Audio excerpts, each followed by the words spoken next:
Silakan duduk, saudara. Wow. Oke.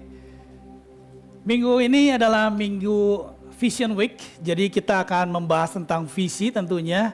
Jadi khotbah saya hari ini saya beri judul Merancang Masa Depan. Oke. Merancang masa depan. Awesome. Sehari ini, saudara mungkin yang pernah mendengar sekitar bulan Maret 2023, itu pemerintah Hong Kong membagikan 15.000 tiket gratis untuk pergi ke Hong Kong. Ada yang tahu? 500.000 tiket gratis ke Hong Kong. Wah, banyak banget. Dan 15.000-nya itu untuk penduduk Indonesia. Berapa banyak saudara yang dapat? Ada yang dapat kah? Nggak ada yang dapat? Oke. It's okay.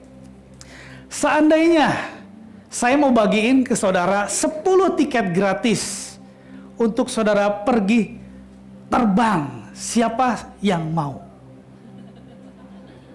10 tiket. Ada yang mau? Bagus, pertanyaan bagus. 10 tiketnya gratis, tapi nggak ada tujuannya. Gak tahu tuh kemana tujuannya. Ya mungkin ke Afghanistan, Ukraina, atau mungkin ke Sudan bagian selatan gitu. Nah, this is the point. Sebuah perjalanan itu menjadi bermakna karena jelas tujuannya. Oke, saya ulangi ya. Sebuah perjalanan menjadi berharga karena jelas tujuannya. Gak ada satupun yang pengen dapat tiket gratis, tapi ditanya mau kemana, tiketnya tujuannya, oh nggak tahu, nggak akan ada yang mau, betul? Demikian juga dengan kehidupan kita.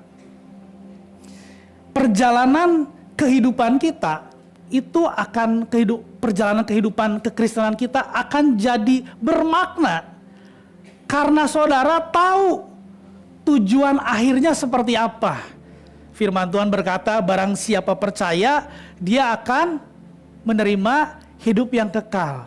Perjalanan pernikahan saudara akan jadi bermakna kalau saudara tahu tujuan pernikahan itu untuk apa. Betul? Perjalanan kehidupan kita di dunia itu akan jadi lebih bermakna kalau saudara tahu tujuan hidup yang Tuhan berikan buat saudara itu apa. Amen. So hari ini pertanyaannya adalah, apakah saudara sudah mengetahui tujuan hidup saudara? Karena itulah yang membuat kehidupan kita nih, perjalanan kehidupan kita menjadi lebih bermakna. Betul? Segala sesuatu diciptakan dengan sebuah tujuan. Saya pernah sering berkata seperti itu. Dan di mana ada tujuan, di situ ada kemampuan.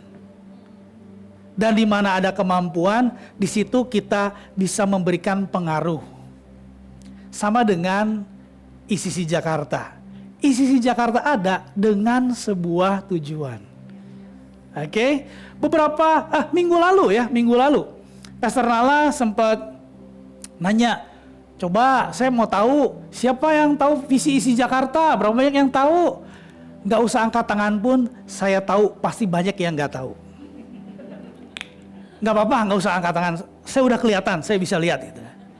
Tapi hari ini saya ingin membantu saudara untuk memahami, untuk supaya saudara tahu dan paham tujuan ICC Jakarta itu ada untuk apa. Why we do what we do. Oke? Saya percaya mulai hari ini, setelah saudara mendengarkan firman Tuhan hari ini, saya percaya tidak ada satupun yang nggak tahu lagi. Kita akan sama-sama tahu mengapa kita melakukan apa yang kita lakukan. Oke? Saya akan mulai. Untuk beberapa saudara yang mungkin belum mengenal saya dan istri saya itu melayani Tuhan sebagai lead pastor sejak 7 tahun yang lalu, sebagai lead pastor secara volunteer. Artinya saya menerima tanggung jawab dan otoritas untuk memimpin dengan sepenuh hati sebagai seorang lead pastor. Apa yang dilakukan seorang lead pastor? Lead pastor itu harus memikirkan visi, misi, culture apa yang mau dibangun, harus memikirkan apa yang kita buat, mengevaluasi semua hal yang kita lakukan, mikirin budgeting, mikirin bagaimana caranya rise up the finance for this house, menciptakan lapangan pekerjaan. Kadang saya lakukan untuk jemaat, mengajar firman Tuhan, counseling, memberkati pernikahan, berdoa untuk orang sakit, membantu memutuskan hal-hal yang terjadi di ICC, bahkan untuk ICC Global, karena saya board dari ICC Global.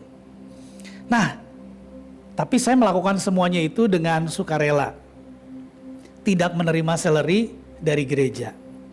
Tentunya bukan karena waktu dan kemampuan saya tidak berharga, tapi saya dengan sadar dengan keinginan diri sendiri, saya melakukan semuanya itu karena saya mengasihi ICC Jakarta. Jadi kita lakukan dengan sesadar-sadarnya, dengan sukarela, karena kita mengasihi ICC Jakarta. Di saat yang bersamaan saya bekerja, saya membangun bisnis juga. Jadi sama seperti saudara. Nah, untuk beberapa pertimbangan, mungkin saudara belum tahu, kita masih tinggal di Bandung. Jadi untuk beberapa pertimbangan, kita sekeluarga masih tinggal di Bandung. Jadi saya bekerja dari Senin sampai Jumat. Lalu Jumat saya jemput anak saya dari sekolah, langsung saya pergi ke Jakarta. Challenge-nya adalah ketika hari Jumat itu ganjil, maka kayak Jumat kemarin, saya hanya punya waktu 2 jam untuk sampai di Jakarta. Jadi itu butuh kasih karunia Tuhan ya. Wah, jemput anak-anak, hai cepat Gladys, let's go. Kalau kan kita nggak bisa masuk Jakarta gitu ya. Jadi itu yang kita lakukan selama 7 tahun. Dan for your information, jarak dari rumah ke tempat ini itu sekitar 150 km. Jadi bolak-balik ya sekitar 300 kilo. Jadi kalau buat gambaran, mobil saya itu Innova tahun 2019. Kilometernya udah 117.000. Jadi saudara tahu, saudara bisa hitung sendiri. Kalkulasi berarti kalau itu bisa ditukar dengan miles, wah, puji Tuhan ya, saya mungkin bisa dapat beberapa bisnis kelas buat terbang ke Amerika mungkin ya. Bersyukur. Sayangnya nggak bisa ditukar. Saya udah cobain ke gas station gitu, nggak bisa. Oh nggak bisa Pak, di sini nggak bisa ditukar miles. Oh gitu, ya udah nggak apa-apa. So di mana saya tinggal selama di Jakarta? Oh saya selalu menyewa apartemen, Airbnb. Sejak 7 tahun yang lalu saya mulai coba cari. Saya kadang dapetin apartemen yang kecil, kadang-kadang yang lumayan oke, kadang yang bagus, kadang juga kita dapetin yang banyak setannya. Jadi sebelum kita pernah suatu hari kita datang ke sini, kan kalau orang Lebaran itu liburannya ke Eropa gitu ya. Kalau saya ke Jakarta. Saya ke Jakarta karena saya ingin fellowship dengan jemaat isi Jakarta. Jadi kita menginap selama kurang lebih 5 hari waktu itu. Begitu masuk, belum juga masuk sudah disambut sama Asyir. Ternyata di situ banyak setan yang lagi home sale gitu ya. Wah, belum masuk nih udah harus bersih-bersih, saya bilang. Ya udah, saya waktu itu sama anak saya yang kecil, Clarice yang pertama, umurnya sekitar 3-4 tahun. Clarice, kita berdoa dulu ya. Oke, yuk kita berdoa. Kita berdoa, ketika di tengah berdoa tiba-tiba anak saya, dalam nama Yesus setan keluar, katanya. Wah, saya kaget tapi saya senang. Berarti saya udah mendidik dia dengan benar. Jadi tinggallah kita selama 5 hari di rumah yang waktu itu kita harus bersihin karena banyak setannya. Nah, itulah yang kita lakukan. Kalau ditanya kenapa belum beli rumah di Jakarta? Oh, simpel sekali. Karena belum ada budget buat beli rumah di Jakarta. Oke? So, kalau gitu kenapa pastor melayani secara volunteer? Apakah karena disuruh Pastor Nala? Tentu jawabannya bukan.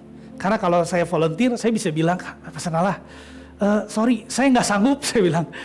Kayaknya saya udah nggak mau deh. Bisa nggak saya lakukan itu? Bisa. Soalnya saya volunteer kok. Oke? Tapi kenapa saya melakukannya?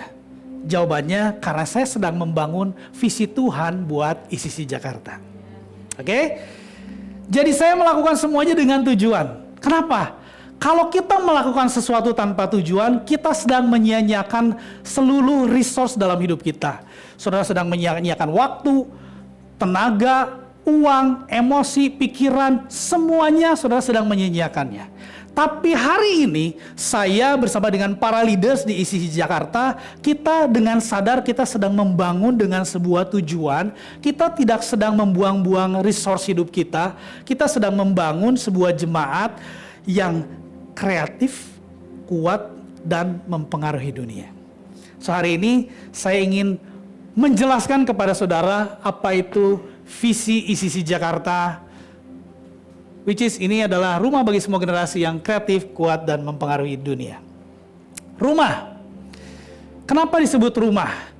Karena kita percaya bahwa gereja adalah rumah rohani. Rumah, bukan restoran, bukan hotel, bukan kos-kosan, bukan apalagi rumah sakit. Kenapa? Karena kalau gereja adalah rumah sakit, orang hanya datang ketika mereka sakit dan butuh diobatin.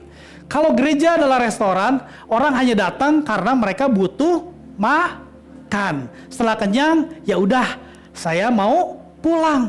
Mereka kan nggak tinggal di restoran kan, betul? Kita ke restoran nggak tinggal di situ kan? That's why gereja adalah sebuah rumah. Makanya Alkitab menyebutnya bait Allah, rumah Tuhan. Oke? Di sisi kenapa saudara nggak pernah tahu, oh minggu depan siapa yang khotbah ya? Saudara nggak akan pernah tahu. Why? Simple. Karena kita tidak mau orang datang ke sini mencari pengkhotbah. Tapi saudara datang untuk mencari Tuhan. Saudara bisa belajar dari siapapun firman Tuhan yang disampaikan oleh orang yang bertugas pada hari itu. Kenapa disebut rumah? Karena kita percaya di dalam rumah, kita bukan hanya tinggal bersama, tapi kita hidup bersama. Kita nggak cuma hadir secara fisik, tapi kita hadir secara emosi. Makanya ketika ada orang sakit, kita kunjungin, kita doakan, kita support, kita anterin bahkan ke rumah sakit. That's what we do di dalam rumah, betul? Itulah rumah. Kita percaya di dalam rumah tidak hanya memperhatikan kepentingan pribadi, tapi kepentingan bersama. Coba kita lihat Filipi 2 ayat yang keempat. Boleh kita baca bersama-sama? 2, 3.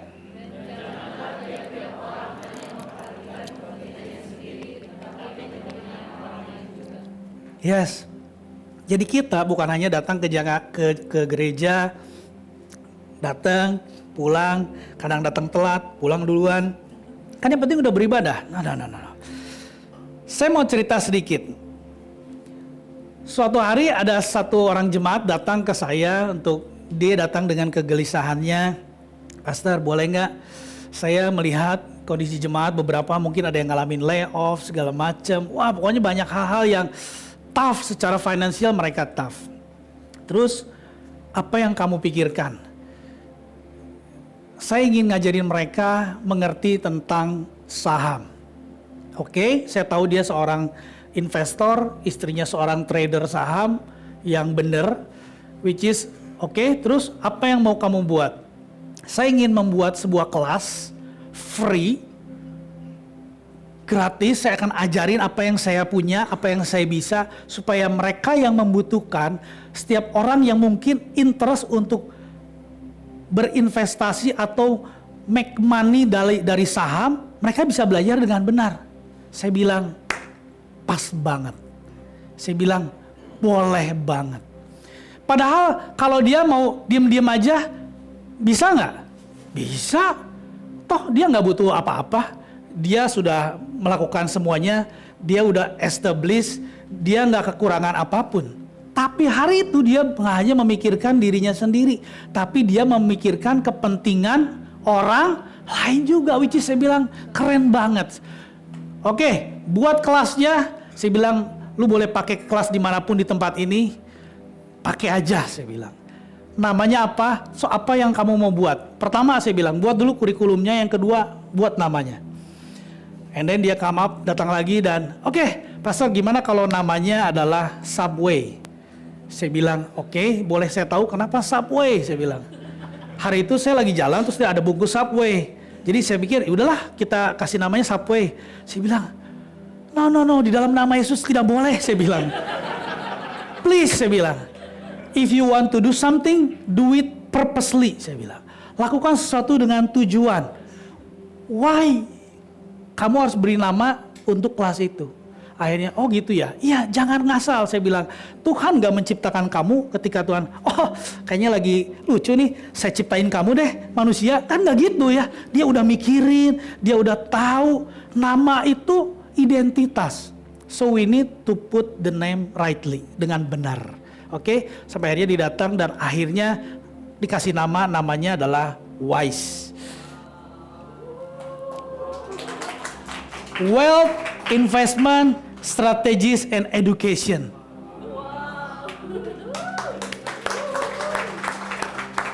So buat setiap saudara yang saudara mau belajar saham, saudara ingin mengerti bagaimana cara investing yang benar, bukan pakai ilmu nujum kayak ini. Mari kita beli, mari kita jual. Bukan begitu ya.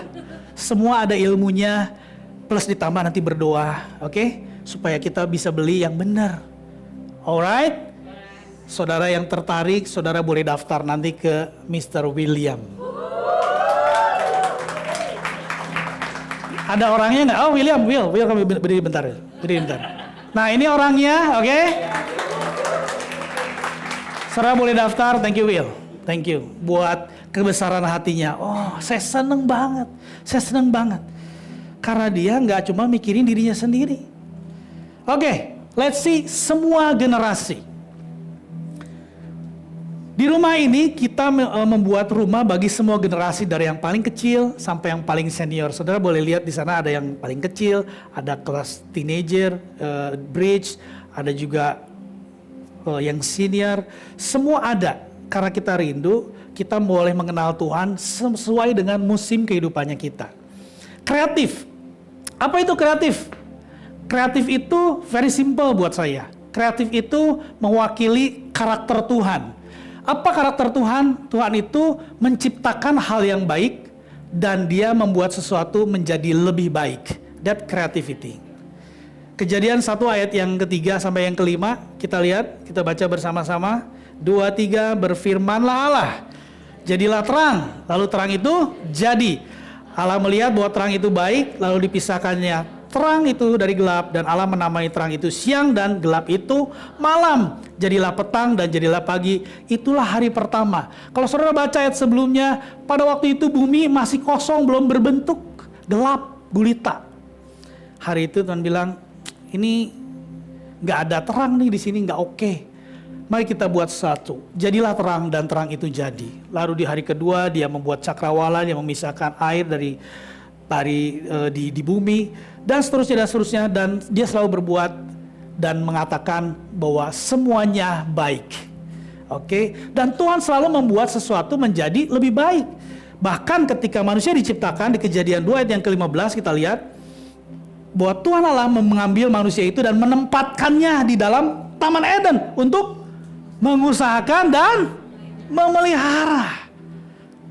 Mengusahakan dan memelihara. Itulah kreativitas. Mari ciptakan terang ke dalam rumah saudara. Mari buat sesuatu yang baik di tempat kerja saudara. Mari buat sesuatu di dalam kehidupan saudara jadi lebih baik. Buat keluarga saudara jadi lebih baik, tempat kerja saudara jadi lebih baik. Itulah kreativitas. Hal yang simpel ya. Kalau saudara masuk ke toilet, pastikan ketika saudara keluar toilet itu menjadi tempat yang lebih baik sebelum saudara masuk. Jangan tinggalkan dalam keadaan seperti kena rudal Iran.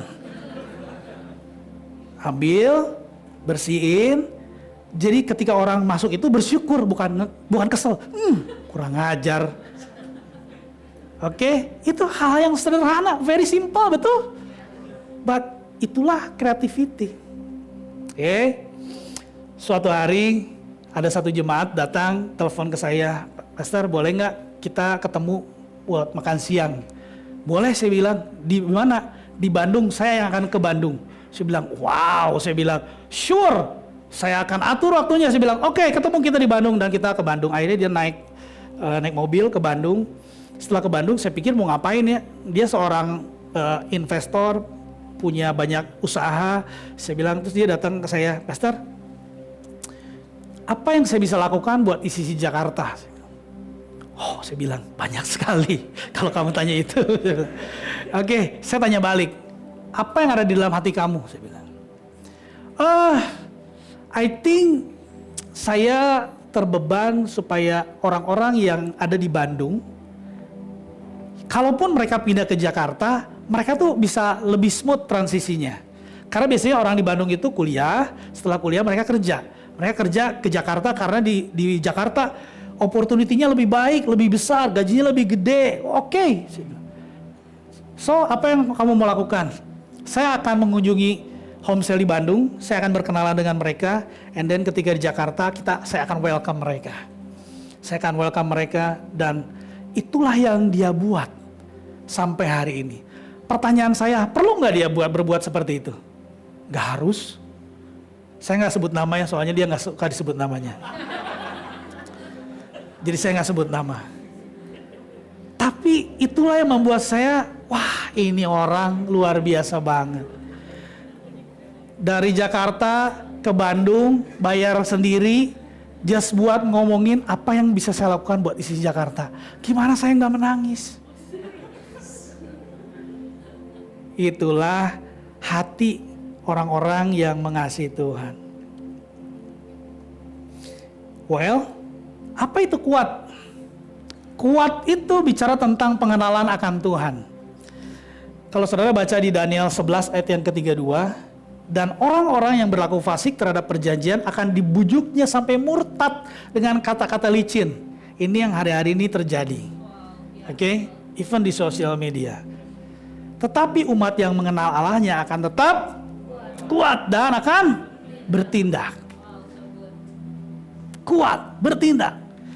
Saudara tahu menjadi orang Kristen di zaman Romawi dulu, itu gak mudah. Taruhannya bukan hanya jauh dari rumah ke gereja, bukan hanya bensin, tol, macet, no. Tapi taruhannya adalah hidup mereka sendiri. Mereka kadang ditangkap, mereka dikasih masukin ke kandang singa. They can lose their life. Menurut saya kekristenan hari-hari ini begitu nyaman, begitu enak, begitu mudah. Sampai-sampai hal pengorbanan Yesus di kayu salib tampaknya kurang mahal, kayak yang murah. Sehingga kita kurang menghargai, mengapresiasi apa yang kita lakukan untuk Tuhan. Saya ingin cerita, suatu hari seorang pastor namanya Pastor Wayne Cordeiro menceritakan perjalanan misi dia ke China, dan ini membuat saya tercengang. Jadi dia datang ke satu kota di China dan dia harus mengajar 29 orang pemimpin Homestay. Jadi mereka itu pemimpin Homestay-nya bukan cuma 10, mereka itu bisa 100, 200 gitu. Nah ini 29 pemimpin Homestay di sebuah apartemen di provinsi Hunan. Setiap orang itu harus menempuh naik kereta selama 6 jam untuk sampai di tempat itu dan mendengarkan si Pastor Wayne berbicara. Jadi waktu mereka naik ke apartemen, mereka nggak bisa tuh naik rombongan gitu.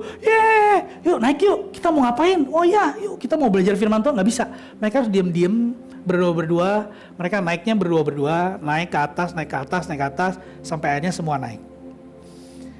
Dan di sana, kalau ngajar firman Tuhan bukan kayak di sini, 30 menit, 35 menit, udah gerah semua, udah gatel-gatel gitu ya. 40 menit udah butuh break, kayaknya butuh kopi.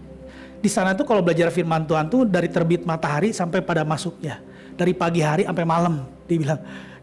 Literally begitu.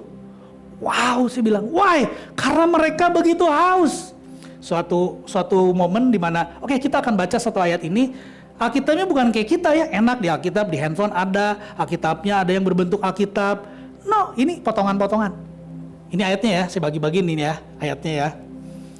Tiba-tiba dia lihat satu orang itu, dia udah terima, tapi dia kasihin ke temannya. Terus dia tanya, kamu kenapa kasihin ayatnya ke teman kamu? Oh tenang pastor, saya udah hafal, dia bilang. Oh oke, dia bilang. Akhirnya dia tanya, kok bisa? Oh, ya kita ngafalin ayatnya supaya kita nggak ditangkap katanya. Oh gitu. Kalau gitu apa yang terjadi kalau kayak tempat hari ini tiba-tiba ada pemerintah datang dan menggerebek ini, dan apa yang terjadi dengan saya, dia bilang. Oh, kamu akan dideportasi, dia bilang. Terus apa yang terjadi dengan kalian? Kita akan dipenjara selama 2,5 tahun. Wow, dia bilang. Terus dia tanya lagi, berapa banyak dari saudara yang udah di penjara? Tahu nggak? 23 orang angkat tangan. 23 orang angkat tangan. Sampai dia, wow. So ngapain di penjara? Ya di penjara kita nggak bisa ngapa-ngapain. Terus kok kalian bisa hafal ayatnya? Kita tulis ayatnya, terus kita nanti minta teman kita kasihin seperti surat aja gitu, masukin. Nanti begitu udah kita terima, kita cepat-cepat baca, hafalin, udah hafalin, cepat-cepat kita buang. Begitulah cara kita menghafal ayat. Wah, saya pas dengar gitu, wow, saya bilang. Terus terakhir dia bilang, oke, apa yang saya bisa lakukan buat kalian? Pastor, tolong berdoa buat kita. Berdoa buat apa? Saya berdoa supaya kekristenan di China bisa seperti kalian di Amerika. Kalian bisa beribadah dengan tenang, kalian bisa beribadah dengan bebas, gak takut ditangkap polisi, dan seterusnya. Terus Pastor Wayne bilang gini, maaf saya tapi gak mau berdoa buat kalian. Wah, kaget, kenapa gak mau berdoa buat kita? Dia bilang gini, karena di Amerika, kalau kita beribadah agak lama, AC kurang dingin, parkir susah, mereka gak bakal datang lagi. Kalau jarak dari rumah dia ke gereja lebih dari 30 menit, mereka tidak akan datang dan memilih untuk online. Kalau mereka udah ngerasa, gue udah capek, udah minggu kayaknya malas-malasan, lebih baik kita melakukan sesuatu, hobi, atau menganggap seolah-olah ibadah itu nggak penting. Seolah-olah tidak bersyukur mereka punya kerjaan hari itu. Di situ saya diam sebentar, saya bilang, wah gila ya. Betapa tidak bersyukurnya kita dengan keberadaan kita hari-hari ini. Di mana di luar sana kalau beribadah itu resikonya ditangkap polisi, di penjara. Ibrani 10 ayat yang ke-25. 2, 3 baca bareng-bareng yuk. Janganlah kita menjauhkan diri dari pertemuan ibadah kita, seperti dibiasakan oleh beberapa orang. Tetapi marilah kita saling menasihati, semakin giat melakukannya menjelang hari Tuhan yang mendekat. Jangan menjauhkan diri dari pertemuan-pertemuan ibadah kita. Mari kita lihat mempengaruhi dunia. Apa artinya? Mempengaruhi dunia artinya menghidupi tujuan Tuhan. Orang yang mengenal Tuhan, mereka akan mengerti kenapa dia diciptakan, dan tujuan selalu disertai dengan kemampuan, sehingga kita dapat mempengaruhi dunia lewat karakter dan kinerja kita, kemampuan kita. Itu yang dimaksud dengan mempengaruhi dunia. Dengan kata lain, kalau saya buat versi lain dari visi ICC itu adalah, visi ICC adalah rumah bagi semua generasi yang ingin mengenal Tuhan, ingin memiliki karakter Tuhan, dan menghidupi tujuan Tuhan. Saya ulangi, rumah bagi semua generasi yang ingin mengenal Tuhan, memiliki karakter Tuhan, dan menghidupi tujuan Tuhan. Amin. Misi, caranya gimana? Kalau tadi vision itu bicara tentang why. Misi itu bicara tentang how we do, what we do. Menjangkau dan membangun generasi yang cemerlang. We not just reach out, tapi kita build them. Firman Tuhan di Matius 28 ayat yang ke-19, pergilah jadikan semua bangsa murid dan baptislah mereka, lalu ajarlah mereka. Jadi kita memperlengkapi, melakukan segala sesuatu yang kita lakukan supaya setiap kita dapat menjadi generasi yang cemerlang. Cemerlang artinya nggak hanya bersinar karakternya, tapi kemampuannya pun bersinar. Jadi apa yang kita buat di sini? Kita menciptakan atmosfer rumah yang pertama, yaitu yang hubungannya kuat. That's why kita di core value kita disebut intimacy. Kita membangun hubungan yang erat dengan Tuhan dan sesama. Nggak cukup, yang penting gue kan berdoa sama Tuhan. No. Kan yang penting saya berbuat baik sama orang. No. Kita perlu membangun hubungan sama Tuhan dan sesama. Atmosfer rumah yang berikutnya adalah fathering, artinya mengajarkan kebenaran ke generasi berikutnya dengan cara memuridkan mereka. Yang ketiga, selfless atau saling melayani. Kita nggak cuma hidup buat diri sendiri. Kita mau dengerin satu testimoni dari satu orang, mana Dadang? Boleh kasih tepuk tangan buat Dadang? Dang, kita cerita Dang. Oke? Belum nyala? Kasih yang nyala. Oke. Cek. Oke, thank you Pak David. Halo ICC Jakarta, izinkan saya kasih testimoni saya hari ini. Nama saya Andrean, saya kenal ICC pertama kali di tahun 2011 saat saya masih studi sebagai mahasiswa Bridge di ICC Bandung.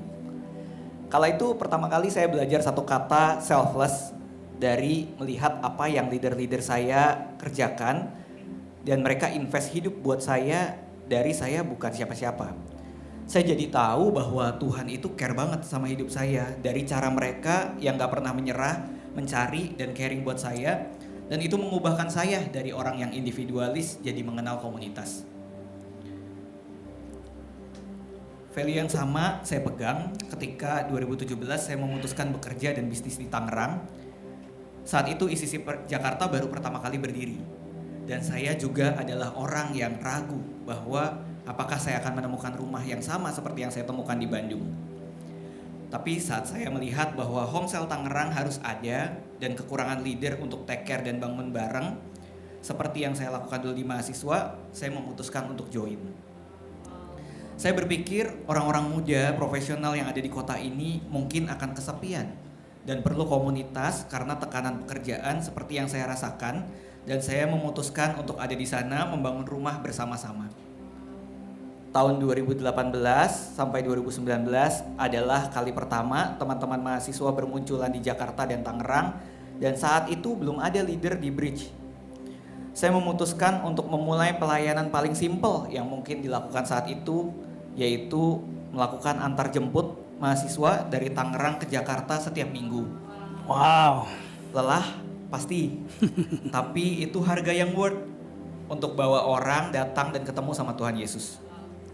Sama seperti yang saya rasakan dulu ketika merindukan rumah tapi jarak berangkatnya gak masuk akal. Tapi kata leader, jangan sendirian. Kalau dilakukan bersama-sama pasti lebih ringan. Jadi saat itu yang saya lakukan adalah saya bawa 1-2 anak dari UMN, BINUS, ATMA, UPH, walau cuma 1-2 anak di masing-masing kampus. Selfless adalah sebuah value seperti yang Yesus contohkan. Ini semua selalu tentang compassion, tentang apa yang menggerakkan Tuhan Yesus untuk melayani orang lain. Dan saya bersyukur bahwa ICC punya nilai selfless ini dan diajarkan sedini mungkin. Bahkan dari sejak saya mahasiswa hingga ke musim-musim hidup saya setelahnya. Seperti layaknya kita bertumbuh bersama di dalam sebuah rumah sebagai sebuah keluarga. Here I stay, here we grow together. Tepuk tangan dong buat Dadang. Tangerang, Sudirman. Tangerang sini ya. Itu lumayan ya, nggak deket. Tapi kenapa sih orang bisa melakukan hal seperti itu? Kalau kita tahu why we do what we do, then the how nggak terlalu jadi masalah. Tapi kalau orang nggak ngerti why-nya, mau melakukan hal yang mudah pun dia akan enggan untuk melakukannya. Saya lanjut, atmosfer rumah yang kita bangun adalah excellence. Melakukan segala sesuatu dengan cara dan sikap yang luar biasa. Di rumah bukan berarti ngasal atau seenaknya, betul? Saudara kesel nggak kalau ngelihat anak pulang sekolah? Satu kos kaki di sini, sepatunya di mana, atau enggak asal nempel di rak sepatu, tapi bukan di dalam sepatu. Itu saya alamin di rumah. Clarice gitu ya. Kan kesel ya. Jadi di rumah itu bukan berarti kita ngasal, tapi justru di rumah kita belajar untuk melakukan segala sesuatunya dengan cara dan sikap yang luar biasa. Amin. Nah, udah 2 hari ini Pastor Nala sedikit mengeluhkan tentang kualitas sound system yang buruk. Bukan karena soundnya jelek, Tapi karena memang kita kurang kemampuan untuk mengelola si sound system ini. Lalu saya bilang, ya memang kita masih kurang orang yang ngerti, yang bisa ngajar. Saya bilang, Net, tolong Net, cari orang yang bisa, saya bilang. Cari orang yang terbaik, yang ngerti, dan yang bisa ngajar, saya bilang. Supaya volunteer di sound system bisa di-equip dengan lebih baik lagi. Sehingga kita bisa melayani jemaat dengan lebih baik lagi, saya bilang. Oke kok, saya cari. Pastor oke. Tada, tapi mahal. Nggak apa-apa kata saya. Buat Tuhan dan jemaat kasih yang terbaik, saya bilang. Nggak apa-apa mahal, nggak apa-apa. Gimana kalau gereja nggak sanggup bayar? Tenang. Kalau perlu stick golf Santa saya jual. Bukan punya saya ya. Yang saya soalnya nggak ada harganya gitu. Kalau yang Santa mahal soalnya. Nggak bercanda. Cari saya bilang. Saya akan cari cara gimana caranya. Oke. Itulah excellent. Kita nggak puas dengan hal yang biasa-biasa aja. Kita mau kasih yang terbaik. Why? Karena saya tahu semua orang juga put effort untuk datang ke sini. So we want to give the best for everyone. Berikutnya adalah generosity. Melakukan segala sesuatu dengan murah hati. Kalau saudara lihat, makanan volunteer itu menjadi concern saya. Kalau ada orang yang bilang, waduh makanan volunteernya kurang oke. Nggak enak, apalagi saya temukan nggak enak, saya akan panggil hospitality-nya dan saya bilang ganti. Makanan tidak enak, tidak boleh masuk ke ICC, saya bilang. Oke, kasih yang layak. Anak-anak jangan kasih makanan yang untuk orang tua, kasih makanan untuk anak-anak yang membuat mereka merasa dihargai dan dimengerti. Ya, saya bilang budgetnya kurang, Pastor. Tambah, saya bilang. Kasih yang terbaik. Give generously. Kalau perlu nggak cukup, jual nanti sahamnya William. Bercanda. So, berapa banyak orang datang ke kita buat consult pernikahan, bisnis. Saya membagikan semua hal yang saya punya, hikmat, kemampuan saya. Bahkan saya ngasih berbagai ide bisnis yang mungkin akhirnya hari ini ide bisnis itu berhasil. Dan saya melakukannya dengan murah hati. Why? Generosity. It's very simple. So, tadi why the vision, how is the mission, and then what is the what of ECC. Inilah yang kita buat. Kita membuat ibadah hari Minggu, buat dari anak kecil sampai orang yang dewasa. Kita membuat home cell supaya kita semakin hari semakin mengecil, semakin mendekat dengan orang-orang. Kita bisa punya kehidupan saling memperhatikan satu dengan yang lain. Kita punya powerhouse buat setiap saudara yang nggak ngerti atau yang ingin rindu bertumbuh di dalam doa-doa saudara. Di sana kita diajarin bagaimana caranya berdoa pribadi, berdoa buat orang lain, berdoa buat orang yang sakit. Kita terus bisa bertumbuh secara spiritual. Kalau saudara tahu hangout with pastor, itu adalah cara kita me-welcome setiap jemaat yang baru datang. Saya bilang, make it simple aja. Undang orang-orang yang baru datang, saya akan berkenalan dengan mereka, saya traktir mereka makan. Oke, makan siang, jangan kita just ngobrol and then kita chit-chat, that's it. Saya bilang, itulah hangout with pastor, ada spiritual journey buat saudara yang ingin lebih nyari lagi bagaimana perjalanan rohani kita. Kita punya nanti akan ada Me and My Bible is back. Buat saudara yang ingin mencari kedalaman firman Tuhan di level yang lebih dalam lagi, saudara akan bisa mengaksesnya. Ada bimbingan pranikah, creative couple, sweet escape buat setiap saudara yang udah menikah, parenting, penyerahan anak, clubhouse dan king quarter buat setiap saudara yang eksekutif dan berbisnis. Kita panggil orang-orang terbaik dari marketplace untuk share, untuk memperlengkapi saudara. Oke? Saya mau tunjukin sebuah rumah. Ini adalah rumah tempat tinggal saya waktu saya tinggal di Belanda. Jadi saya pernah kerja di Belanda dan ini tempat kos-kosan saya lah ya. Kalau saudara boleh lihat dari dekat ada tulisannya 1806. Itu tuh umur rumahnya. Itu tuh rumah udah lama banget. Itu udah tua banget. Di sana tuh ada tanggal dan ada namanya kadang-kadang. Ada nama orang yang punyanya. Saya cuma mau kasih tahu gini.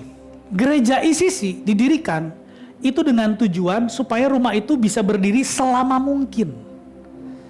Walaupun mungkin orang yang mendirikan rumah itu mungkin sudah nggak ada lagi, tapi selama kita tahu alasan rumah itu didirikan, maka orang-orang yang ada di rumah itu bisa menggunakannya sebagaimana tujuan rumah itu didirikan.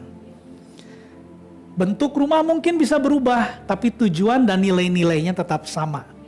Mungkin nanti kita akan melihat generasinya mungkin Jose, Jordan, Chelsea, dan yang lain-lain. Joshua mungkin. Mereka yang akan menjadi generasi yang melanjutkan visi, nilai-nilai, budaya ke generasi mereka di bawah mereka. So, ini yang saya doakan buat setiap saudara. Saya berdoa supaya setiap saudara hidupnya punya tujuan. Saya percaya kalau ICC adalah rumah bagi semua generasi yang kuat, yang kreatif, dan mempengaruhi dunia. Saya berdoa supaya setiap saudara gak cuma sekedar hidup, tapi saudara punya visi juga dalam hidup saudara, pernikahan saudara, sehingga hidup saudara jadi berharga. Masih ingat ya? Perjalanan kehidupan kita jadi berharga karena kita tahu tujuannya. Kalau hari ini saudara belum tahu, cari tahu. Kalau saudara udah ngerti sekarang kenapa kita ada visi di ICC Jakarta, karena kita percaya bahwa ICC adalah rumah bagi generasi yang ingin mengenal Tuhan, ingin memiliki karakter Tuhan, dan menghidupi tujuan Tuhan dalam hidupnya mereka. Saya berdoa supaya setiap saudara pulang dengan visi, pulang dengan tujuan yang pasti, sehingga membuat kehidupan saudara menjadi penuh makna, penuh nilai. Amin. Amin. Bolehkah kita bangkit berdiri?